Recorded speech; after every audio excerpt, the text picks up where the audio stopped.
अस्सलाम वालेकुम मोअज़्ज़ज़ ख़ातिन व हज़रात, हमने प्रीवियस लेक्चर तक डिस्कस कर लिया है कि फिज़िकल क्वांटिटीज़ के लिए फिज़िकल क्वांटिटीज़ को मेजर करने के लिए यूनिट्स की बुनियादी अहमियत है। यूनिट एक स्टैंडर्ड है। आप स्टैंडर्ड के बगैर किसी फिज़िकल क्वांटिटी को एक्सप्रेस नहीं कर सकते। फिज़िकल क्वांटिटीज़ को मेजर करके रिप्रेजेंट करने के लिए, उनके एक्सप्रेशन के लिए यूनिट्स लाजमी चाहिए। तो बेटा जी, उन यूनिट्स को लिखना कैसे है, एक्सप्रेस कैसे करना है, यूनिट्स को लिखने की रवायात क्या हैं, आज हम डिस्कस करने वाले हैं। Convention of indicating units, units को लिखने की रवायात या रिवाज क्या है। कन्वेंशन का लफ्ज़ बेटा हम इस्तेमाल करते हैं रिवाज के लिए या रिवायत के लिए। रिवाज का मतलब क्या है? जो राइज हो जाए, जो चल पड़े, जो फैशन, ये फैशन है। फैशन कैसे राइज होता है, फैशन कैसे चलता है? क्या कोई ऐलान करता है कि हजरात कल से फलां तरह के सूटों का फैशन आ रहा है, फलां तरह की पैंट पहनी जाएगी, वो मकबरों वाले सूट खवातीन पहनेगी, बड़े बड़े फूलों वाले ए लाइन वाले फ्रॉक आएंगे, हाफ बाजू का फैशन आएगा, फलां तरह की ऐनक का फ्रेम आएगा। ये ऐसा नहीं होता, बस ये चल पड़ता है, पता नहीं कैसे कौन रिवाज डाल देता है, पता नहीं किसी ड्रामे से चल पड़ता है, कहाँ से चल पड़ता है, लेकिन बस राइज हो जाता है। तो ऐसे ही यूनिट्स को लिखने की रवायात हैं और फैशन के बारे में ये होता है कि आप उसको फॉलो करते हैं, ना भी करें तो कोई आपसे ज़बरदस्ती नहीं करवा सकता, लेकिन जो कोई सारी दुनिया करती है तो हम भी करते हैं। और फैशन की तो इतनी अहमियत हो जाती है, रिवाज की ज़िंदगी में इतनी अहमियत हो जाती है कि आप देखेंगे शादियों में मेहंदी का फंक्शन है, ये जस्ट एक रिवाज है। मुआशरती या किसी भी मजहब में, अखलाक में, कानून में इसका कोई वजूद नहीं है, लेकिन ये इतने ज़्यादा रच बस गया है कि ये फैशन हमारे यहाँ कि जिसकी शादी होती है वो कहता है कि शादी मेरी हो ना हो मेहंदी लाजमी होनी चाहिए। ये कन्वेंशन है। ऐसे ही यूनिट्स को लिखने की रवायात हैं बेटा, जिनको आज हम डिस्कस करने वाले हैं। किस तरह से यूनिट्स को लिखा जाएगा, मकसद ये होगा या होता है कि जब हम यूनिट्स को लिखें, लिखना आसान हो, कन्वीनियंट हो और पढ़ना आसान हो, उसमें कोई मसला ना आए। जुबान का बुनियादी मकसद ही अपनी बात को समझाना होता है। बुनियादी तौर पे ग्रामर का रोल जुबान में इतना ज़्यादा नहीं है। जो अहले जुबान होते हैं ना, उनके लिए कोई ग्रामर नहीं होती। हमारे लिए पंजाबी की ग्रामर नहीं है, आपने कहीं नहीं पढ़ी होगी। हमारे मुल्क में पंजाबी सब्जेक्ट पढ़ाया जाता है, उसमें ग्रामर नहीं होती। उर्दू की है, हम अहले जुबान नहीं है उर्दू के लिए। इंग्लिश के लिए हम अहले जुबान नहीं है। अंग्रेज़ों के लिए कोई ग्रामर नहीं होगी, हमारे लिए होगी, क्योंकि हमने तो सीखना है ना जुबान। तो सीखने के लिए कवानीन होते हैं, जो सीखे सिखाए पैदा होते हैं उनके लिए कोई कानून नहीं होता। ऐसे ही यूनिट्स को लिखने की रवायात हम शुरू करने वाले हैं। तो जनाब क्या तरीकाकार इस्तेमाल करेंगे हम यूनिट्स को लिखने के लिए, उनको एक्सप्रेस करने के लिए, ताकि हम समझ सकें कि लिखने वाले ने क्या लिखा है, जो लिखा है वही हम समझ सकें। तो पहली कन्वेंशन क्या है यूनिट्स को लिखने की? आप देखें, full name of unit can not begin with capital letter. Unit का अगर आप पूरा लफ्ज लिखेंगे किसी भी यूनिट का, तो वो कैपिटल लेटर से शुरू नहीं होगा।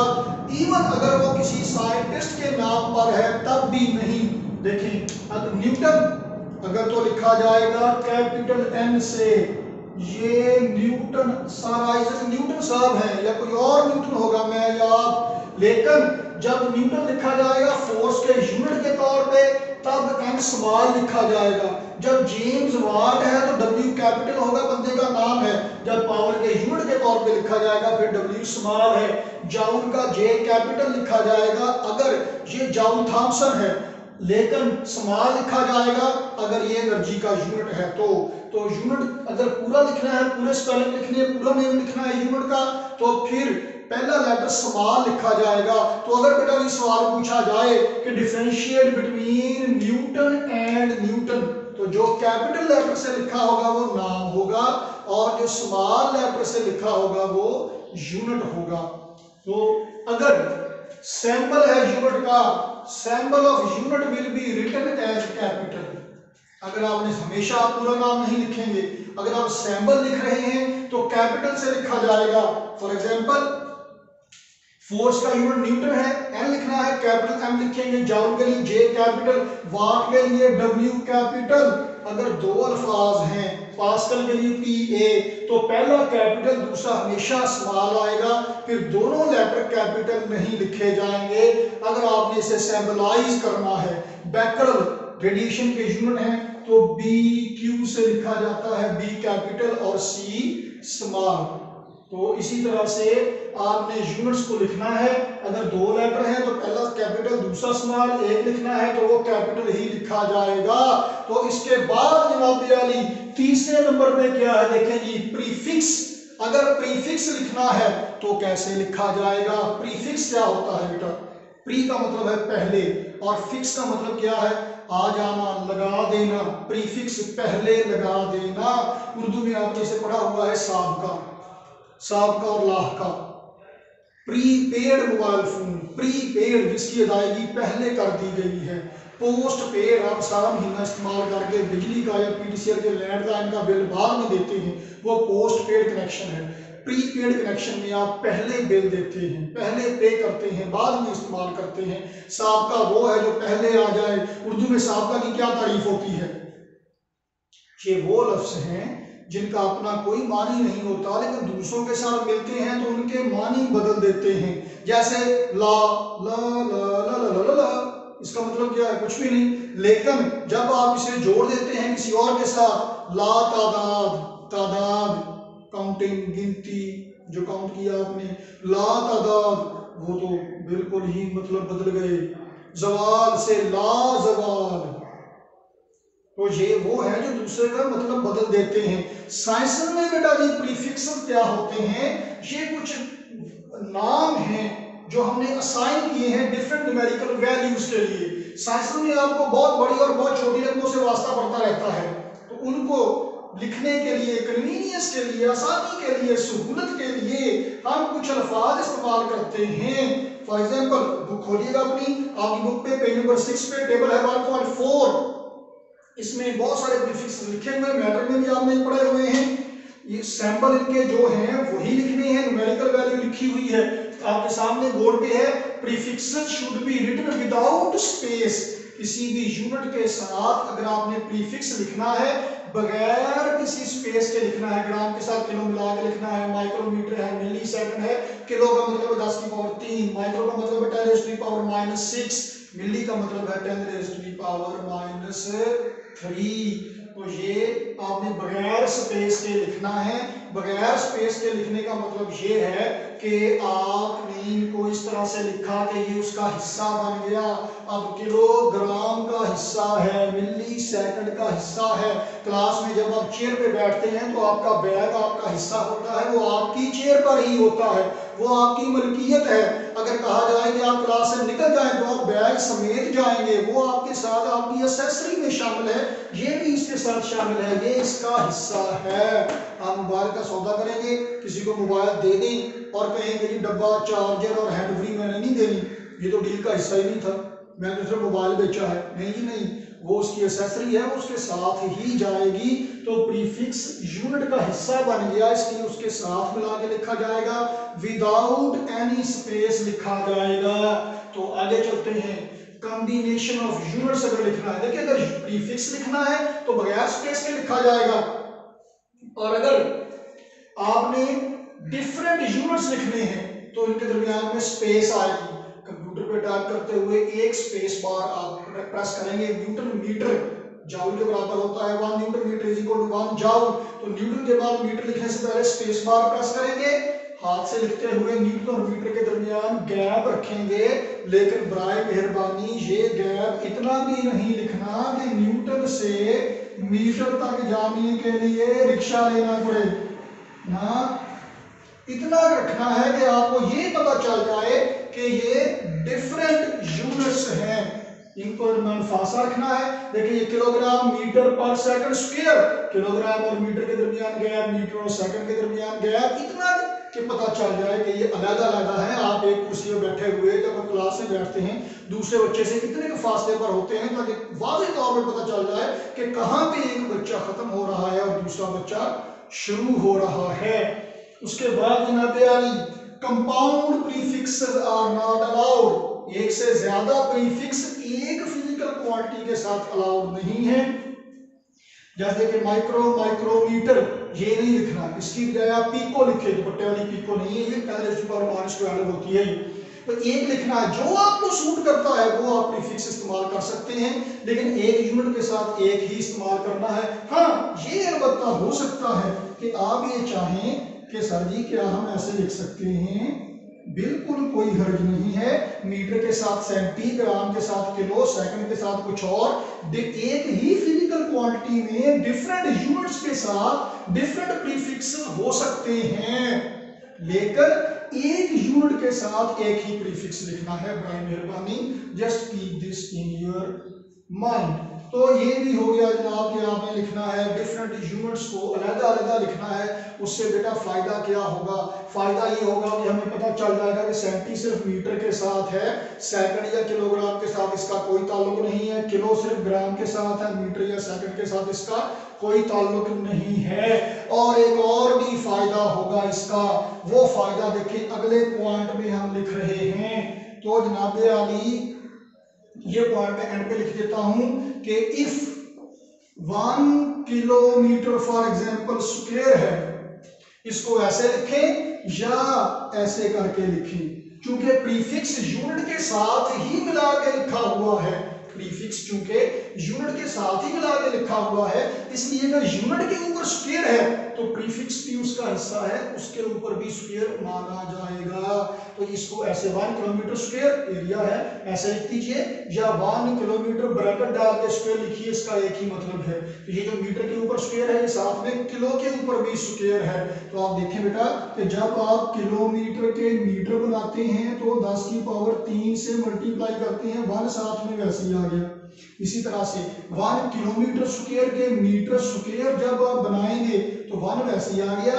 अब मीटर के ऊपर स्क्वायर है, किलो की वैल्यू लगाइए 10 की पावर 3 और इसके ऊपर भी स्क्वायर आएगा। तो जब आप इसकी वैल्यू लगाएंगे तो वो पावर उसके बाद उसका हिस्सा देंगे, हिस्सा दे के लिखा जाएगा, वैसे नहीं लिखा जाएगा। अब डिफरेंट यूनिट्स के दरमियान स्पेस देने से एक फायदा और भी है कि क्लियरली पता चल गया कि ये पावर -2 सिर्फ सेकंड के ऊपर है, इसका सेंटीमीटर या किलोग्राम के साथ कोई ताल्लुक नहीं है। अलबत्ता अगर किलोग्राम या सेंटीमीटर की कोई पावर होती फिर वो सेंटी और किलो के ऊपर भी वैसे ही मानी जाती या कंसिडर की जाती जैसा कि उस यूनिट के ऊपर है। तो इस बात का ख्याल रखना है। अब चलते हैं जी आगे, साइंटिफिक नोटेशन। बेटा इस टॉपिक से पहले, कन्वेंशन ऑफ इंडिकेटिंग यूनिट से पहले साइंटिफिक नोटेशन की हेडिंग है, मैंने जानबूझ के नहीं वो टॉपिक पहले लिखा था क्योंकि हमने यहाँ पे थोड़ा सा इसको डिस्कस कर लेना होता है, और ये आप मैट्रिक में पढ़ के आए हैं, तो आई होप कि आपको इसका आइडिया है और हमें ज्यादा खतरा नहीं पड़ेगा इस पे। साइंटिफिक नोटेशन क्या है? मेजरमेंट्स को लिखने का साइंसी तरीकाकार है, और इस तरीके से लिखने से फायदा क्या होगा? लेकिन साइंस में हमें बाज़ औक़ात बहुत बड़ी और बाज़ औक़ात बहुत छोटी मेजरमेंट से वास्ता पड़ता है, और इसका मसला ये होता है कि लिखना जरा मुश्किल हो जाता है। आप देखें अगर मैं लिखूं ये कितने जीरो हैं, 1 2 3 4 5 6 7 8 9 10 11 12 13 14 और 15वें नंबर पे जाके 1 है।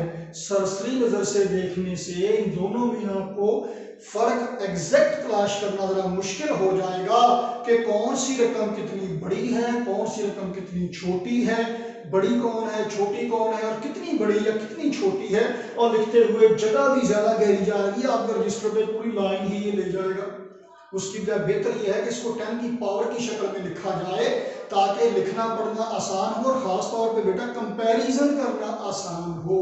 तो हम इसको लिखते हैं ऐसे कि 10 की पावर और साथ में एक नॉन जीरो डिजिट, एक non zero digit, for example 6.5, decimal से पहले, इशारिये से पहले एक हिस्सा जो जीरो ना हो। इशारे के बाद जीरो आता है, जो भी आता है वो अलग मसला है। साथ में 10 की पावर जो भी आ जाए, जितनी भी आ जाए, कोई मसला नहीं है। 10 की पावर -4 फर्ज कीजिए, आ जाए तो भी ठीक है, ना आए तो भी ठीक है। ये तो बेटा साइंटिफिक नोटेशन में। लेकिन अब आपने एक काम और करना है, ये ख्याल रखना है कि ये देखें क्या ये साइंटिफिक नोटेशन में है? जहां तक तो ठीक है। अब आपने साथ में यूनिट भी देखा करना है। साइंटिफिक नोटेशन में लिखते हुए यूनिट भी स्टैंडर्ड यूनिट होना चाहिए, और हमारी अब बेटा स्टैंडर्ड यूनिट से मुराद है कि एसआई यूनिट होना चाहिए। ये सेंटीमीटर है, इसे मीटर में कन्वर्ट करेंगे तब ये जाके बनेगा साइंटिफिक नोटेशन में, वैसे नहीं बनेगा।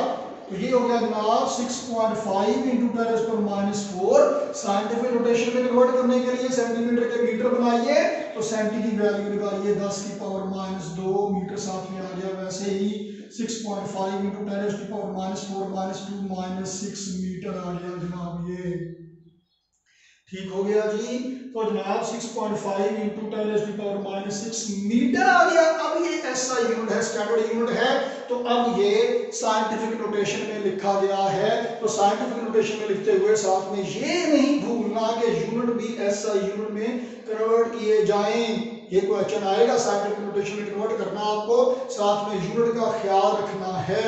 तो जनाब last but not least, data recording का क्या तरीकाकार है। अभी जो मैं रिकॉर्डिंग कर रहा हूँ ये भी, और वैसे भी जब आप प्रैक्टिकल करते हैं, वो एक्सपेरिमेंट परफॉर्म करते हैं, आप जब मेजरमेंट लेते हैं, उस मेजरमेंट को लेने के लिए ऐसा यूनिट इस्तेमाल कीजिए। सारी दुनिया में एक जैसा ही इस्तेमाल होता है। जो साइंटिफिक यूनिट्स हैं, इंटरनेशनल सिस्टम ऑफ यूनिट्स हैं, सारी दुनिया में इस्तेमाल होते हैं। आप डॉक्टर के पास जाते हैं टेम्परेचर चेक कराने के लिए, डॉक्टर साहब कहते हैं जनाब आपको तो 102 फ़ारेनहाइट का बुखार है। आप कहते हैं ना डॉक्टर साहब मैं तो साइंस पढ़ा हुआ हूँ, मुझे तो आप केल्विन में कन्वर्ट करके दीजिए। डॉक्टर साहब कहने लगा का अपने 100 रुपये चल निकल किसी और डॉक्टर को दवाई लेना। क्यों? क्या डॉक्टर साहब को केल्विन का नहीं पता? नहीं, मेडिकल साइंस में यही यूनिट इस्तेमाल होते हैं तो वो इस्तेमाल करते हैं। स्टैंडर्ड यूनिट का, एसआई यूनिट्स का मतलब ये नहीं है हरगिज भी कि आप फड्डा डाल के बैठ जाएंगे ही मैंने तो एसआई यूनिट में ही मेजरमेंट लेना है। नहीं, इसका मतलब ये है कि ये यूनिट ऐसे हैं जो एक्सेप्टेबल है, हर जगह पे कम्युनिकेशन के लिए आप इनको इस्तेमाल कर सकते हैं। इसका मतलब ये नहीं है कि इसके बगैर आपका सर्वाइवल ही नहीं है। आप रीडिंग लेते हुए जो भी कन्वीनियंट यूनिट हैं आप इस्तेमाल कर लीजिए। जो भी डाटा आपके पास है, जिस तरह से आपके पास आता है आप उसे ले लीजिए, कोई हर्ज नहीं है। आपने शादियों पे कभी देखा होगा बाजों वाले जो होते हैं, बैंड बाजे वाले, कई बंदे होते हैं बैंड बजाने वाले। एक तो वो है दुल्हा जिसकी बैंड बज रही होती है, वो जो बजाने वाले होते हैं बड़ा बाजा बुकड़ मारी होती है, एक वो छोटी पीपनी वाले होते हैं। एक बंदा उनके साथ होता है लेदर का बैग उठाए हुए और उसने सिर्फ पैसे ही पकड़ने होते हैं, जो बेल कराते हैं रिश्तेदार हमारे जैसे सबसे पीछे होते हैं। तो बहरहाल वो वेले पकड़ पकड़ के क्या करता है जी, वो एक नोट पकड़ के ये नहीं देखता कि 10 का नोट असली है, नकली है, गिल्ला है, सुक्का है, नवा है, पुराना है, इसको सीधा कर लें।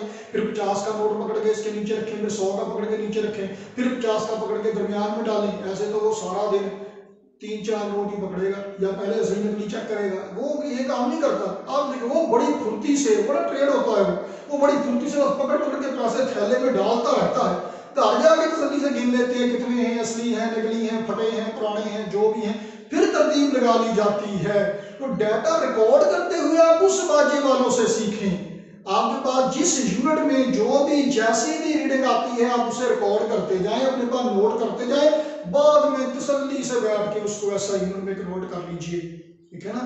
दूध उबल रहा है, चूल्हे पे रखा है, आपको टास्क दिया गया कि आफ्टर एवरी 30 सेकंड आपने टेम्परेचर मेजर करना है। आप टेम्परेचर मेजर करें, अभी हो गया 65 सेल्सियस, आप उसे फौरन केल्विन में कन्वर्ट करना शुरू कर दें। टाइम इतना लग जाएगा अगले 30 सेकंड गुजर जाए, दूध ही उबल जाए, आपको घर से बाहर सोना पड़ेगा रात को। आप क्या करेंगे, जो यूनिट अवेलेबल है उनमें आप रीडिंग लेते जाएंगे आराम से स्पून से। उसके बाद वेले बैठ के, फारग बैठ के जब तसल्ली से, फिर आप उसको उन यूनिट्स में कन्वर्ट कर लेंगे जिनमें आपकी रिक्वायरमेंट है या ऐसा यूनिट जो भी आपसे कहा गया है। तो बेटा जी करना क्या है, एक्सपेरिमेंट परफॉर्म करते हुए जिस यूनिट में, जिस तरह से, जिस इंस्ट्रूमेंट से जो डाटा आता है, जो रीडिंग आती है, आपने नोट करते जाना है। बाद में एक फार्मूला लगाते हुए, कैलकुलेशन करते हुए, फिर आपने उसे कन्वर्ट कर लेना है स्टैंडर्ड यूनिट्स में। तो मोअज़्ज़ज़ खातिन हजरात, आज हमने कुछ कन्वेंशन डिस्कस की हैं यूनिट्स को लिखने की, इंडिकेट करने की। तो इनमें हमने देखा कि यूनिट्स को किस तरह से लिखा जाएगा कि आसानी से पढ़ा जा सके और समझा जा सके कि कौन से यूनिट को किस तरह से ट्रीट करना है। अब यहाँ तक पहुंच के हमारे सिलेबस में हम इस काबिल हो गए हैं कि किसी फिजिकल क्वांटिटी को मेजर करके लिख सकें। अब वो जो लिखा है हमने वो किस हद तक रिलायबल है, वो किस हद तक काबिल एतबार है, उसमें सही क्या है गलत क्या है, उसके लिए देखते रहिए अगली किस्त। Thank you very much.